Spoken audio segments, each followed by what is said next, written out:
అవి ఉన్నవనుటకు రుజువునై ఉన్నదని హెబ్రీయులకు రాసిన పత్రికలో అపోస్తులుడైనటువంటి పౌలు స్పష్టంగా what is the definition of faith. విశ్వాసం అనేది నిరీక్షించబడి వాటి యొక్క నిజస్వరూపమును అదృశ్యమైనవి ఉన్నవనుటకు రుజువునై ఉన్నది. దానిని బట్టి పెద్దలు సాక్ష్యం పొందిరి.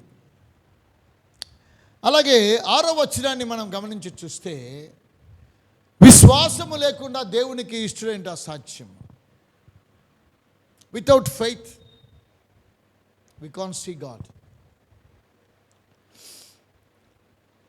దేవుడు ఉన్నాడనియు, దేవుని యొద్దకు వచ్చేవాడు ఆయన ఉన్నాడనియు, తను వెదకు వారికి ఫలము దయచేయవాడు అనియు ముందు నువ్వు నమ్మవలను కదా. నువ్వు నమ్మాలి, అదే faith. The entire Bible is nothing but faith. విశ్వసించడం మాత్రమే కాకుండా ఆ వాక్యాన్ని నువ్వు నమ్మవలసిన వాడవైన you must believe and trust in God's word.